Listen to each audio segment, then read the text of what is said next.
alegria que eu estou aqui hoje, olhando para vocês, sentindo essa comunhão santa com Jesus, nosso Senhor e Redentor. Para quem não me conhece, meu nome é Cleusa Caldeira. Eu sou natural. Eu vou fazer então uma breve apresentação, né? Porque é importante saber que eu sou uma candidata e vou falar brevemente, que é difícil falar da gente, né? Mas eu estou bem acostumada, me perdoe, porque eu sou das antigas. Estava conversando com a Helenice ontem que a fé cristã é uma fé testemunhal. Nós cremos naquilo que os outros falaram para nós.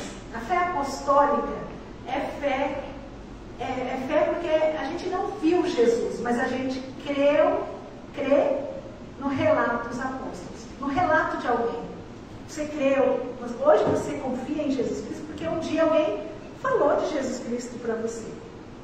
E Pedro disse: não podemos deixar de falar do que temos visto e ouvido. A fé cristã ela é essencialmente uma fé testemunhal. E eu acredito nisso de todo o meu coração. Ontem eu conversei bastante com a Helenice, eu estou hospedada na casa dela, e aí, coitada, ela ficou cansada de tanto que eu fiquei testemunhando dos feitos de Deus na minha vida, no seio da comunidade. Então, eu nasci em Paranavaí, eu sou paranaense, minha cidade natal é Paranavaí. Eu sou minha mãe e meu pai são mineiros, então eu me sinto muito em casa em Minas. Nós tivemos uma história de vida muito difícil, porque quando eu tinha 6 anos de idade, meu pai sofreu um acidente automobilístico e ficou por 7 anos na cama. E nós já éramos pobres e isso levou a gente a um empobrecimento cada vez maior. Então, na minha infância, eu conto que eu ia para a escola para comer, que era o lugar que eu tinha certeza que tinha o mínimo de refeição, para vocês entenderem um pouco o contexto.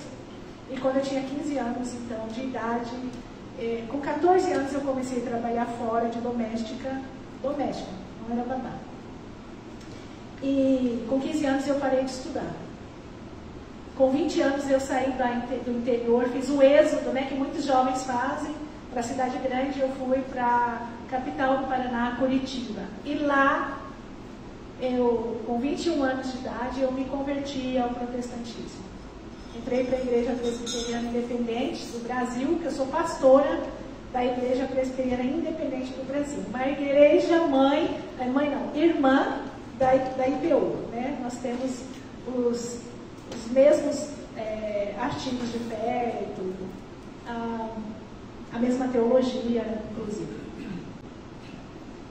Eu me converti com 21 anos de idade, eu não tinha estudo, eu tinha abandonado os estudos. Deus me chamou para voltar a estudar e com 24 anos de idade, 3 anos após a minha conversão, a minha instituição, a minha igreja, primeira igreja de Curitiba, primeira igreja presbiteriana independente de Curitiba, me enviou para estudar teologia com vistas ao pastorado. 1 ano após a IPI aprovar a ordenação pastoral das mulheres. Então, eu sou uma das primeiras pastoras da IPI. Eu fui ordenada pastora depois de 2 anos de licenciatura, em 2006. Eu tenho, então, 18 anos de ordenação pastoral. Eu morei aqui já em Belo Horizonte por 4 anos e meio, porque eu fiz meu doutorado na Faculdade Jesuíta de Fé, aqui, né, lá no Planalto. E nesse período também, em 2014, eu conheci a segunda igreja, e o pastor Jorge, o reverendo Jorge, meu irmão, amado, meu amigo, ele me convidou para ser co-pastora, né, cedida, né, pela IPI. Eu fiquei aqui com vocês 2 anos, junto com o pastor Jorge. Mas por que eu estou aqui, né? Eu sou amiga do reverendo Jorge também, mas eu conversei com ele antes, para que isso fosse um processo bem democrático para a igreja, que a igreja tenha opções, né, de dizer, eu quero conhecer, não quero conhecer esta pessoa, e E não é uma disputa entre pessoas, é simplesmente um processo democrático que nas igrejas presbiterianas, nenhum presbitério tem, e ninguém, o poder de instituir sobre uma igreja um pastor ou uma pastora. São as comunidades que escolhem as suas lideranças. Vocês, como igreja, vocês têm que exercer a sua liberdade de consciência, seu dever, né, de membro dessa comunidade, e pensar no que é bom para a comunidade nesse momento. Eu estou aqui porque eu amo essa comunidade e me coloquei à disposição. Então, gente, vamos passar para esse momento, encerrar. Muito obrigada por aceitar minha candidatura também. Não pense assim que é qualquer um que podia se candidatar. A comissão tem um crivo, tudo, eles acolheram minha candidatura. Então, eles são representantes de vocês. Então, tenho que agradecer a vocês por aceitarem minha candidatura também. Reverendo Carlos, eu quero convidar, me permitam, para que o reverendo Carlos Calda venha à frente e faça a oração de iluminação por mim, por favor. Deus e Pai, que a tua paz, que excede todo entendimento, esteja no coração e na mente de cada um de nós aqui nesse momento. Cada um dos teus filhos, cada uma das tuas filhas, tenhamos esta paz nos guardando, esta paz nos fortalecendo, que a força que vem do Senhor, a força que vem do teu Espírito Santo nos guie a nós todos. Eu peço particularmente pela tua filha Cleusa, que o Senhor a abençoe em todos os sentidos, e que o Senhor abençoe esta comunidade que está diante deste processo eleitoral, orienta, guia, conduza cada pessoa para que saiba como votar. Conduza, Senhor, os caminhos que nós pedimos, ou melhor, continue a conduzir os caminhos desta comunidade de fé, para que ela continue a proclamar o Evangelho de Jesus Cristo, ser testemunha do teu amor no bairro, na cidade, em Minas Gerais, em toda parte. Tudo pedimos e agradecemos em nome de Jesus. Amém. Vocês abram então a palavra do Senhor no livro de João, capítulo 18. Nós vamos ler do versículo 33 ao versículo 37. Tornou Pilatos a entrar no pretório, chamou Jesus e perguntou-lhe: És tu o rei dos judeus? Respondeu Jesus: Vem de ti mesmo esta pergunta, ou te disseram outros a meu respeito? Replicou-lhe Pilatos: Porventura sou judeu? A tua própria gente e os principais sacerdotes é que te entregaram a mim. Que fizeste? Respondeu Jesus: O meu reino não é deste mundo. Se o meu reino fosse deste mundo, os meus ministros se empenhariam por mim, para que não fosse eu entregue aos judeus. Mas agora o meu reino não é daqui. Então lhe disse Pilatos: Logo tu és rei? Respondeu Jesus: Tu dizes que sou rei. Eu para isso nasci, e para isso vim ao mundo, a fim de dar testemunho da verdade. Todo aquele que é da verdade ouve a minha voz. Irmãos e irmãs, como foi falado nessa liturgia, celebramos o 14º domingo do tempo comum, e celebramos Cristo, Jesus Cristo, Rei do Universo. É o encerramento do ano litúrgico, e logo após nós vamos iniciar um novo ano litúrgico. E nós somos a Igreja de Jesus Cristo. Nós nos reunimos aqui nesse domingo e todos os domingos para celebrar a Jesus, o nosso Senhor e Redentor. Agora, a celebração de Jesus Cristo e todas as demais celebrações de Jesus Cristo, Rei do Universo, não é uma declaração abstrata, dogmática, Nós não estamos aqui apenas para cumprir um ritual vazio, não é verdade? Sem significado concreto para nossas vidas. Nós estamos aqui porque caminhamos o ano inteiro com Jesus. Caminhamos o ano inteiro como comunidade, com os nossos irmãos e irmãs. E no final do ano litúrgico precisamente, nós queremos olhar para trás, para os acontecimentos passados e chegar àquele momento, né, quando você está olhando retrospectivamente a vida e chegar a dizer: uau, Jesus Cristo é Rei. E não importa que acontecimentos passados foram esses, são esses. Os nossos fracassos pessoais, não sei se você fracassou esse ano. Eu não sei. Se você fracassou, eu fracassei. Eu tenho muitos fracassos. Comunitários, as nossas frustrações, decepções, perseguições. Não sei se você foi perseguido, é perseguido por algum motivo. Os eventos políticos, as catástrofes climáticas que assolaram a vida de muita gente no Brasil e no mundo. O sistema econômico mundial escravizante, né, que quer fazer da pessoa uma mera peça da engrenagem, trabalhar exaustivamente, trabalhar, não ter tempo de lazer, não ter tempo de adoração, não ter tempo ócio criativo. O ser humano nem sabe o que é ócio criativo mais, né? Não fazer nada. Não fazer nada para algumas pessoas é motivo de se sentir culpado. Não é? Não posso sentar. Tem mães que não sentam na sala com os filhos, porque se ela sentar, ela se sente culpada. Porque está impresso em nós que nós só somos alguma coisa se a gente está a todo momento produzindo algo.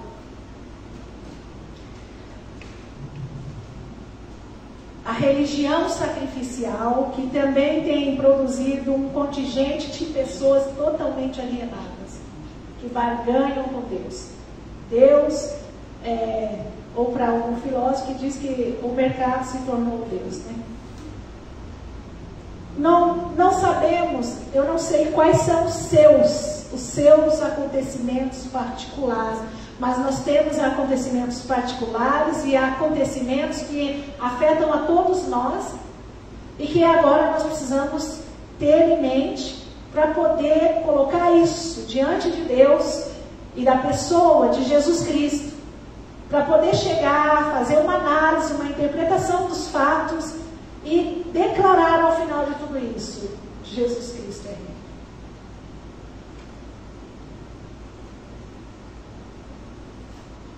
Infinitos podem ter sido os eventos que nos questionaram, inclusive o nosso próprio pertencimento no reino de Deus, ou mesmo a nossa própria fidelidade ao Senhor Jesus. São tantas coisas que nos acontecem que sacodem as nossas estruturas e que questionam a nossa própria identidade, inclusive, de ser filha e filho amado de Deus. Então eu queria convocar vocês brevemente. Tragam tudo, né, de novo, à memória, para fazer um balanço nesse momento. À luz do quê? À luz da revelação de Deus. Quem é a revelação de Deus? É o seu Filho, Jesus Cristo. É à luz da vida de Jesus que nós devemos interpretar a nossa própria vida. E há muita gente que confunde a realeza de Cristo com o triunfalismo. Há muita gente que nesse momento de fazer um balanço vai olhar para a sua conta bancária, para os seus bens, seus móveis, imóveis, suas conquistas, para saber se realmente pertence ou não ao reino de Deus. Há muitos cristãos que estão confundindo a realeza de Cristo com ser bem-sucedido, acumular riquezas nesse mundo, ter visibilidade, ter muitos seguidores nas mídias sociais, ter poder e assim vai. E por outro lado, existe também um contingente de cristãos que confundem a realeza de Cristo, né, com a parousia. Parousia é aquela segunda volta de Cristo. Quando Jesus, então, nessa concepção, vai vir de novo, Jesus Cristo só vai reinar quando voltar em glória, em poder, em majestade. Então está esperando, né? Está passando pelo sofrimento dessa vida, nas lutas, tribulações, mas com os olhos lá, naquela outra vida após a morte. E que Jesus vai vir e vai dominar todos os reinos, e vai dominar tudo, subjugar todo mundo, todo o poder político, todo o poder religioso, as outras religiões que não são cristãs, então elas vão deixar de existir, porque afinal Jesus vai vir reinar com poder. Essa visão que praticamente todo o cristianismo conserva não deixa de ser uma visão imperialista, né? Colonizadora, porque nós só temos a versão colonizadora no cristianismo, mas não é assim o cristianismo bíblico, que é um cristianismo que Jesus diz que nós somos fermento na massa. Nós não somos a massa. Nós somos sal para temperar o mundo, mas nós não vamos converter todo o mundo em sal. Não é assim? Então, eu queria chamar a atenção de vocês para isso. Celebrar a Jesus Cristo, Rei do Universo, só é possível se a gente estiver olhando para os acontecimentos a partir da perspectiva da economia divina. Ou seja, a partir da perspectiva do governo de Deus. A Basileia Tuteu, o reino de Deus. Todos os eventos devemos interpretar a partir da perspectiva do reino de Deus, da economia divina. E o texto que nós lemos, então, descreve exatamente o momento do julgamento político de Jesus. Quem que era o político responsável, o governo político imperial instituído na Judéia? Pôncio Pilatos. E esse julgamento, esse momento que nós lemos, um momento muito precioso na vida de Jesus, que vai determinar o destino de Jesus e, consequentemente, o nosso destino. O destino foi condenação, culpado, né?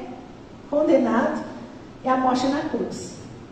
E Jesus foi, então, condenado pela lógica sacrificial da religião instituída e pelo poder político mundano, que foram incapazes de reconhecer sua realeza e acolher a proposta do reino de Deus.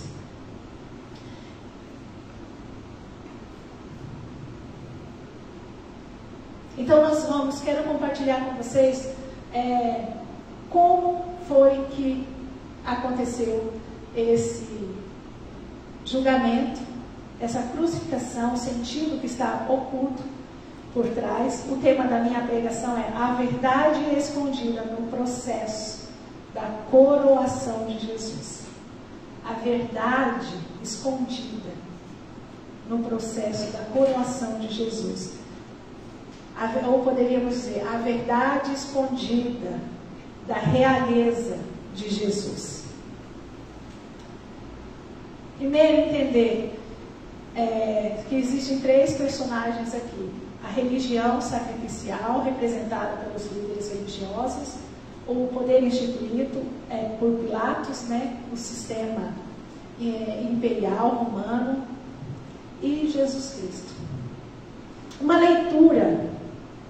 Então, o primeiro ponto que é importante a gente perceber é que os judeus daquele tempo, eles estavam, não todos os judeus, mas os religiosos daquele tempo, eles estavam nesse processo todo, que começou com Judas traindo Jesus, a negação de Pedro, a entrega de Jesus para Pôncio Pilatos.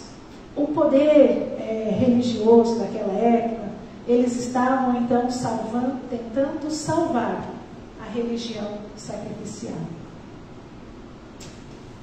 Como teóloga, eu faço também uma leitura pós-colonial da Bíblia, ou seja, tendo em vista esses governos colonialistas ocidentais, mas que estiveram presentes em todos os séculos, mesmo nos tempos de Jesus, que o Império Romano é um poder também colonial, que vai lá e toma posse das terras dos governos e institui uma forma de ter aquele povo diferente ali, que era o povo judeu, por exemplo, mas o poder romano é que, no fundo, governa. Tem os líderes religiosos ali para dizer, não, nós temos os nossos representantes, mas por trás desses líderes, quem governa mesmo é o poder político. Né? No caso do Império Romano, nos nossos tempos, a gente poderia dizer o capital externo, né? O capitalismo. Hoje. Então, numa leitura pós-colonial da Bíblia, nós vamos olhar o povo judeu no contexto de uma opressão imperial romana. Ou seja, pensar que os judeus nos tempos de Jesus estavam vivendo debaixo de uma grande opressão. E qualquer momento, eles podiam ser destruídos ou aniquilados pelo poder imperial. Então, imaginar os judeus não como inimigos de Jesus, porque afinal, Jesus era um judeu.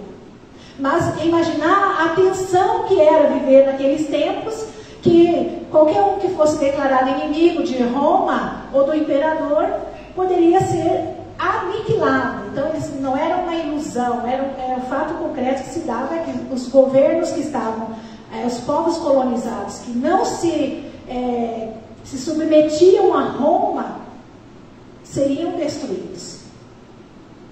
Então, bastava ao Império Romano acreditar que os seus súditos estavam se revoltando contra o rei, na época o Herodes, eles seriam aniquilados. Então, nós estamos também nessa perspectiva, né? Habituados a ver que os judeus ali estavam contra Jesus, mas é uma leitura também colonizadora que tem intenção. Mas Jesus era um judeu. Os líderes religiosos estavam lutando para sobreviver, para manter o seu poder, o seu status. E assim devemos pensar que, de certa maneira, eles estão também tentando salvar a religião do seu tempo. Qual era a religião dos tempos de Jesus? Como que era o judaísmo nos tempos de Jesus? Né?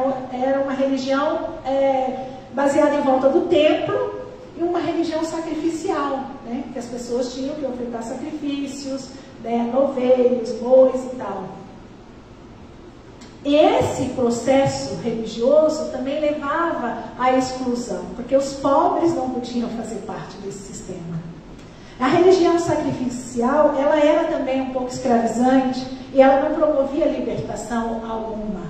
Por isso que Jesus, ao curar as pessoas, né, ele estava de alguma maneira enfrentando a religião sacrificial. E isso causava um certo desconforto, porque uma vez que a pessoa era curada, ela não precisava mais oferecer sacrifício. Mas foi exatamente o movimento de cura de Jesus de Nazaré que começou a despertar ao olhar da multidão. Pessoas que estavam com doença há 32 anos, há 12 anos, quantos anos, né, que a Bíblia fala de escravidão, de não cura. E as curas começaram a despertar o interesse da multidão. E a Bíblia diz que a multidão seguia Jesus de Nazaré. E isso também começou a despertar nos discípulos, alguns discípulos, a ideologia de que, ora, ele é o Messias, e aquela ideologia, né, daquele tempo de que o Messias seria um rei político que iria libertar a noção da opressão imperial romana. E até por isso, muitos estudiosos dizem que Pedro traiu Jesus porque queria que, quando o negócio ficasse apertado para Jesus, né, ele então se revelasse como o Messias político. Mas a essa ideologia dos discípulos, né, essa falta de compreensão dos discípulos, de que o reino de Jesus é de outra natureza, não é um enfrentamento político. E essa multidão que segue Jesus, mais alguns discípulos falando, ele vai ser o nosso político preferido, né? É mais ou menos assim. Aí os líderes religiosos, como isso começou a sacudir as estruturas da liderança religiosa. Por quê? Não necessariamente porque Jesus se autoproclamava filho de Deus, mas porque o Império Romano viria para cima dos judeus. Porque se alguém está se autoproclamando rei, é um inimigo do império, do imperador. Os religiosos precisam salvar a religião do seu tempo. Então eles se reuniram. Em João capítulo 11, versículo 47 a 50, tem a resolução da liderança religiosa diante desse contexto de medo no império.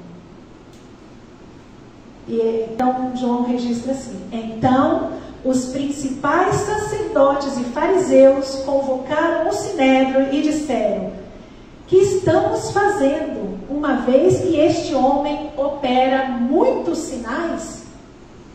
Se o deixarmos assim, todos crerão nele. Depois virão os romanos e tomarão não só o nosso lugar, mas a própria nação. Caifás, porém, um dentre eles, sumo sacerdote naquele ano, advertiu-os dizendo: vós não sabeis, nem considerais que vos convém que morra um só pelo povo, que não venha a perecer toda a nação? Olha o conselho de Caifás: é melhor que um homem só morra, e ninguém precisa perecer. Mas antes, qual que era o medo deles? Todos vão crer neles, os romanos virão e tomarão o nosso lugar. Caifás diz: convém que morra um só pelo povo, e que não venha a perecer toda a nação. Ora, ele disse isso, não de si mesmo, mas sendo sumo sacerdote naquele ano, profetizou que Jesus estava para morrer pela nação. Então, ao sacrificar Jesus, eles entregam Jesus com essa ideia: nós nos protegemos, nós acabamos com esse movimento, esse barulho que esse Jesus está fazendo, porque ele pode sim se tornar um revolucionário e Roma virá e destruirá a nação, tomará o nosso lugar de poder e sacrificará a nação.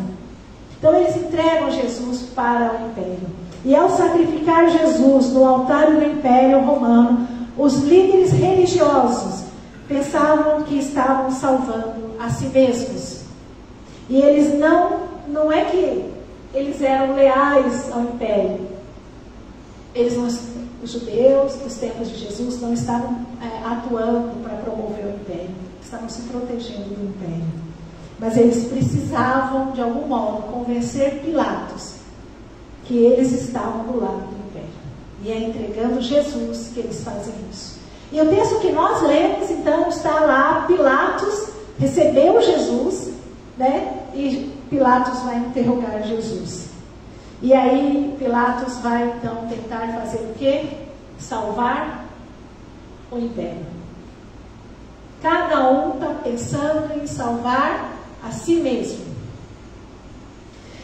E Pilatos era o governador da Judéia, né? Ele era um funcionário, um alto funcionário, né, do Império Romano, e ele tinha, nos tempos de Jesus, poder de decidir quem vai viver e quem vai morrer. E os líderes religiosos sabiam disso.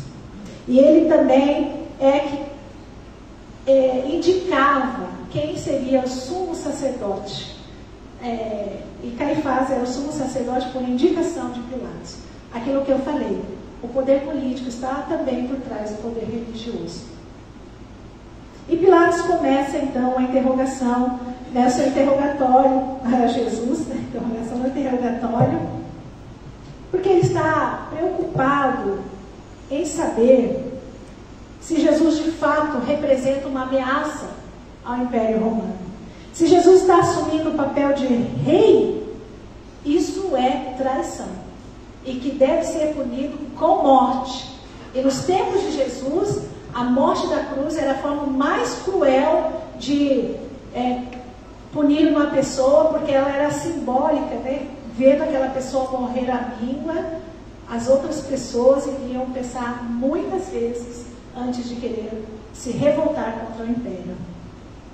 Mas Jesus, e Pilatos então pergunta: és tu o rei dos judeus? És tu o rei dos judeus? E ele imagina, né, que Jesus vai negar, porque Jesus saberia as consequências dessa afirmação e dessa acusação que os judeus estavam fazendo sobre ele. Mas Jesus não nega. Jesus não nega. Jesus responde com outra pergunta. Você está dizendo isso, Pilatos, por você mesmo ou porque alguém te falou sobre isso? Aí que Pilatos, por que Jesus faz essa pergunta? Porque ele sabe a intenção dos líderes religiosos. No fundo, os líderes religiosos estão jogando com o império, de passar de súditos leais ao império, mas eles estão jogando com o império. E Jesus sabe da intenção, que é convencer o império de que Jesus é sim um revolucionário, que a religião, que os líderes religiosos não tem nada a ver com Jesus. Eles quero lá, não diz que Pilatos lavou as mãos, mas os religiosos também estão lavando as mãos nesse momento.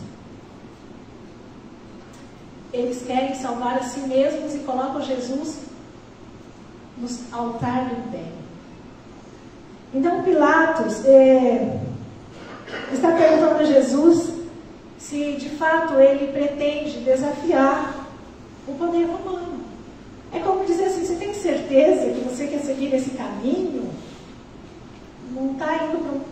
Você sabe qual é a consequência de desafiar o império? É mais ou menos isso. Mas a pergunta de Jesus deixa claro, quando ele fala, quem é que te falou isso? Você está crendo que eu sou um revolucionário, que eu estou querendo enfrentar o império, ou alguém te falou?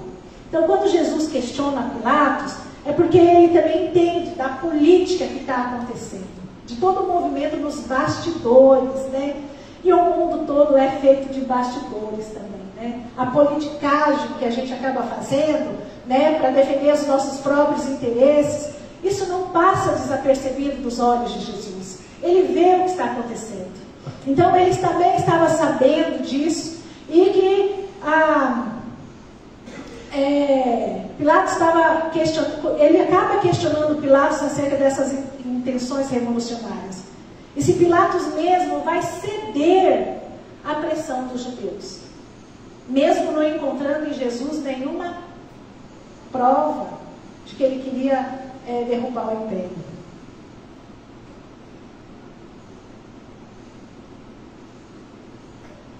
E Jesus fala, vem de ti mesmo essa pergunta ou os outros te falaram? Pilatos, como representante do império, dos sistemas do mundo que governam, ele não tinha nenhuma capacidade de reconhecer a realeza de Jesus. Ele estava apenas preocupado com sua própria preservação. Tanto é que os judeus questionam Pilatos, quando Pilatos fala, não vejo em Jesus nenhum crime. Então os judeus questionam, você também está um traidor do império. Então colocam Pilatos numa situação delicadíssima. Mas Pilatos está também como representante legítimo do império, tentando se salvar. Ele quer salvar o sistema mundano, aquele poder político opressor que vive e se expande pelo mundo e vive da subordinação dos povos, da vida dos pequenos, do trabalho dos pequenos, de massacrar os povos, mulheres, idosos, crianças, e sobretudo, como nos tempos de Jesus e hoje, no poder de destruição da natureza. Porque todo projeto, todo sistema colonialista, imperialista, vive de usurpar a terra, de destruir a terra, de consumir de uma maneira avassaladora os bens que Deus nos deu. Quando a gente estuda um pouco sobre o Império Romano, a gente fica estarrecido, porque a gente quase não fala desse período, a gente pensa que era só dominações dos povos. Não, dominação da terra também. Bem, mas era isso. E Pilatos, então, retruca Jesus. Vocês conseguem imaginar nesse diálogo, um fala, o outro fala, um fala, não responde, mas responde só com outra pergunta. É um jogo de interesses, E, por acaso, sou eu judeu? Foi seu próprio povo que entregou a mim. E Pilatos quer mesmo saber o que Jesus fez e perguntou, o que fizestes? O que você fez? Com isso, Pilatos entrega para Jesus que ele foi traído pelos seus irmãos judeus. Foram eles que iniciaram essa ação, Mas Pilatos não sabe qual é a intenção dos judeus. E de alguma maneira parece que Pilatos entende que tem alguma coisa que ele não consegue ver que está acontecendo. Sabe quando a sua intuição pode dizer, não, tem algo que não está bem contado nessa história. Mas ele não consegue. E ele está diante do Rei da Glória, mas ele não tem discernimento. Ele não consegue ver que Jesus é rei. E mesmo Jesus, os judeus querendo matar Jesus, ele desconfia de alguma coisa, mas não sabe. E ele quer expor, de alguma maneira, ele quer que Jesus exponha o que está acontecendo. E Jesus só responde, o meu reino não é deste mundo. Jesus, diferente da religião instituída de todos os tempos e dos sistemas de governo, esses dois sistemas, religião e sacrificial, que é aquela religião que não está para serviço do povo, mas a serviço de si mesmo, e dos impérios, dos poderes políticos e econômicos, que também não está nem um pouco preocupado com o povo, mas de salvar a si mesmo, diferente de todos eles. Jesus, nessa narrativa, é o único que não tem interesse próprio. Ele não está interessado em si mesmo, em se autopreservar. Ele não está interessado em salvar a si mesmo. E ele vai responder a Pilatos, meu reino, a Basileia, o reino de Deus, não é deste mundo. E ele confirma então que ele é rei. Quando ele diz meu reino, pressupõe que ele é rei. E Pilatos, isso chama a atenção de Pilatos. E ele diz, não é deste mundo. Meu reino não é deste mundo. E ele repete no único versículo 3 vezes isso. Meu reino não é deste mundo. Se meu reino fosse deste mundo, ou meu reino não é daqui. Jesus não nega sua. Isso poderia desenvolver para com os judeus dos tempos de Jesus. Ele não nega que ele é rei diretamente, mas ele também não confirma. Ele diz, eu sou rei. Ao invés disso, Jesus vai evocar a natureza do seu reinado. O reino de Deus. O reino de Deus é como se ele estivesse dizendo, não é como o reino deste mundo. Não é como os líderes religiosos estão pensando, nem como o poder imperial está pensando, que sacrificam um vulnerável ou os vulneráveis para se autopreservar. É como se Jesus estivesse falando, eu não vou entrar no jogo de vocês, eu não vou aqui me defender, eu não vou defender tampouco a minha realeza, porque se eu fizer isso, eu vou ter que colocar um outro no meu lugar. Alguém vai ter que ser sacrificado para satisfazer o desejo do sistema religioso e econômico de sacrificar as vítimas. E Jesus se nega a entrar nesse jogo.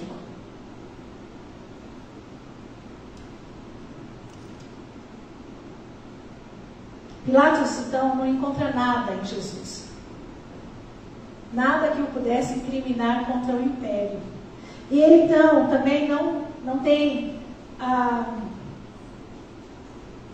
conhecimento de quem é Jesus, ele não absolve Jesus, mas ele devolve para os judeus. Como quem diz, o problema é vocês que vão ter que resolver.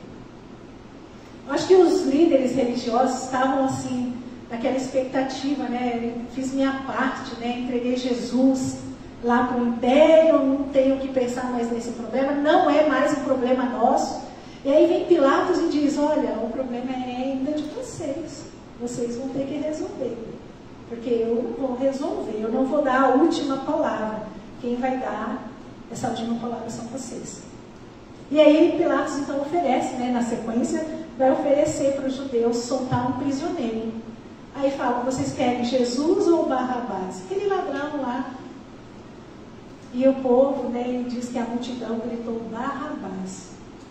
Porque para os judeus seria como o último teste, dizendo assim, se a gente fala solta Jesus porque ele é um inocente, era como se estivesse dizendo provavelmente para o império: nós vamos escolher o nosso rei. E os religiosos não podiam correr esse risco. E eles pedem soltem Barrabás. E assim, Pilatos, então, condena Jesus à crucificação. E escreve lá, Rei dos Judeus. E desta forma, igreja, foi que aconteceu o coroamento de Jesus. Quando todos os poderes, achavam que venceu, Jesus foi condenado à morte, a morte de cruz, por causa de uma acusação. Qual que era a acusação? Acerca da sua realeza, porque eles eram rei. Foi uma acusação: você é rei, logo você é um criminoso, pela vista ótica do império. Mas essa primeira traição, Jesus traiu, Pedro traiu Jesus, Judas traiu Jesus, os líderes entregaram Jesus, Pilatos entregou Jesus de volta para os religiosos, sob a alegação de que ele era uma ameaça ao império. Caifás achou que a solução era então oferecer Jesus, como vamos acabar com essa situação, vamos jogar um pano nesse fogo, vamos oferecer Jesus.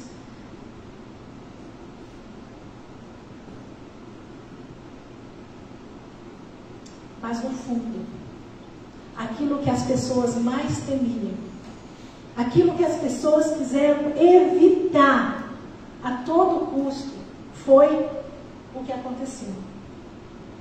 Quando Caifás decide que Jesus será entregue, o relato bíblico diz que, sem o saber, ele estava profetizando. Não é porque ele profetizou, ele teve uma visão de Deus, que essa era a solução a entregar Jesus. Eles estavam criando um sistema, arquitetando politicamente que era melhor entregar Jesus. Mas a Bíblia diz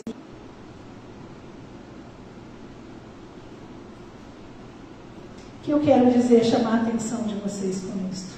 Que no fundo, Pilatos está lá diante de Jesus angustiado, querendo saber qual é a verdade.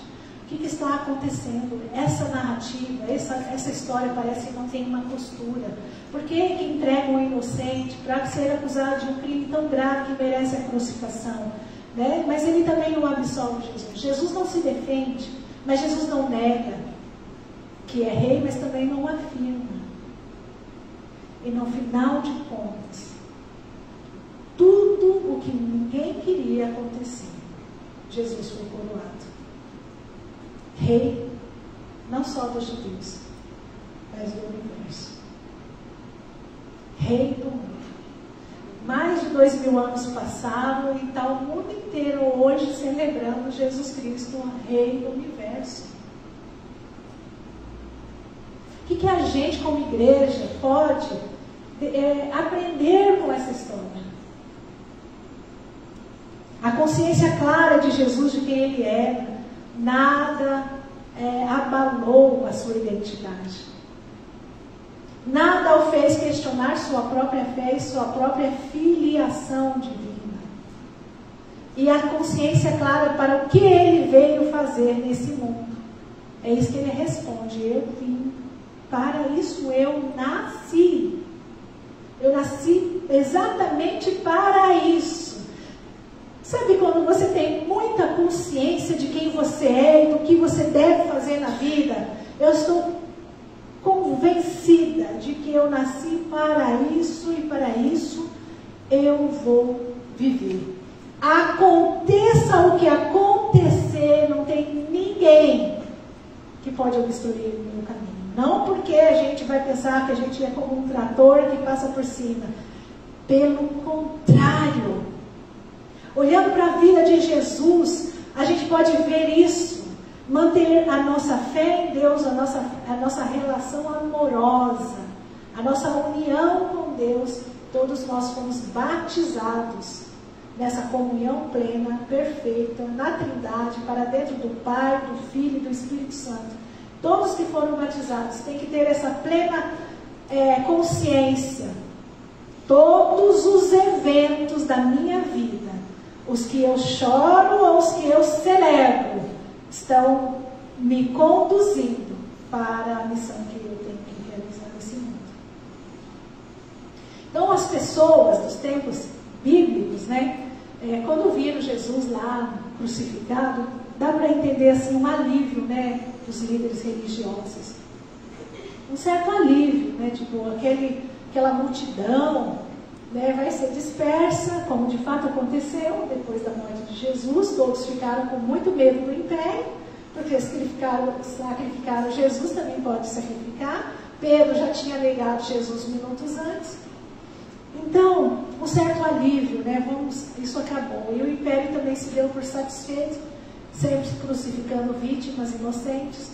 Mesmo que eram ladrões, ninguém tem direito de decretar a morte do outro, né? Dessa forma tão brutal e violenta. Igreja, que a realeza de Jesus Cristo seja hoje celebrada na sua vida. Eu não sei exatamente em que condições de vida psíquicas, emocionais, espirituais e até físicas você está aqui hoje, nessa manhã.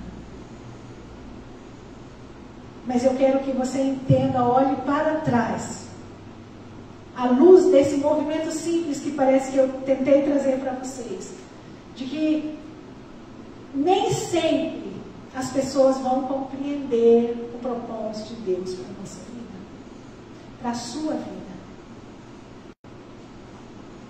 Às vezes é a família, às vezes é a própria igreja, às vezes são as pessoas do trabalho, às vezes é o próprio Estado, né, que abandona as nossas demandas muito justas. Às vezes são os líderes religiosos, né? Às vezes somos nós, liderança, não compreendemos, não vemos, não conseguimos ver as pessoas. Mas olhe para trás desse ano todo, que começou no advento do ano passado. Você diria que Jesus reinou? Às vezes a gente tem a impressão que ele não está, né? Que Deus abandonou a gente, que os processos são só coisa humana, ou às vezes a gente até atribui a uma questão diabólica, né? Não é. É as duas coisas tudo junto e misturado. Mas é nesse lugar humano, que às vezes o humano vira até diabólico, por tão desumano que é. E mesmo é nesse movimento que Deus se revela. É nesse caminhar que Deus vai mostrando, eu estou presente. No meio do processo é difícil ver Deus. Mas no final, depois da ressurreição, a gente olha e diz: Cristo estava reinando o tempo todo. Nós não podemos cultivar uma fé imatura dos cristãos que acham que só coisas boas acontecem quando Deus nos abençoa. Eu estou meio chegando à convicção, nesse momento, de que às vezes é preciso uma coisa ruim para colocar a gente de novo no caminho que Deus quer. Às vezes a morte, né, no sentido, às vezes figurado, de um sonho nosso, é a possibilidade para irromper o sonho antigo de Deus para nós. É quando a gente pensa que tudo acabou, que tudo começa de novo a nascer.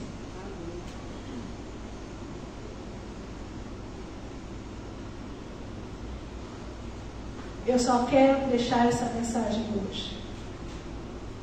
O Senhor Jesus, Ele está reinando na sua vida. Ele está reinando na vida da sua comunidade, da sua igreja, porque nós somos o corpo e Ele é a cabeça. olhe para todos os eventos e dê glória a Deus. Eu já falei no começo, só para encerrar, a última palavra acerca da sua vida, da nossa vida, vem da boca de Deus. Eu não posso deixar de mais uma vez evocar aqui Zumbi dos Palmares, Dandara, 20 de novembro, dia de Zumbi dos Palmares, dia da consciência negra. Essas pessoas foram assassinadas. Vocês conhecem a história dessas pessoas? Elas foram sacrificadas pelo império dos nossos tempos, sob a chancela da religião cristã. Elas foram assassinadas porque elas lutaram por liberdade. E Zumbi dos Palmares não teve a chance de ver o que nós vemos nos dias de hoje. Pessoas pretas se doutorando, sendo médicos, advogados, juízes, pastoras, pastores pretos. E se ele tivesse morrido, na tristeza profunda, ele morreu talvez ele tenha pensado, fracassei, morri tão jovem e não consegui ver a libertação do meu povo.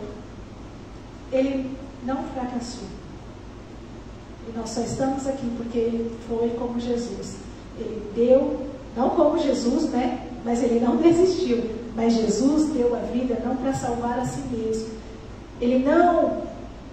Ele se entregou para salvar a vida de todos nós. Ninguém tomou a vida de Jesus. Ele se entregou por nós. E nós só estamos aqui como igreja, celebrando livremente, porque Jesus nos chamou, deu sua vida por nós, nos chamou, nos libertou, e quer que nós tenhamos um pouco mais de consciência de que Ele não nos deixou sozinhos.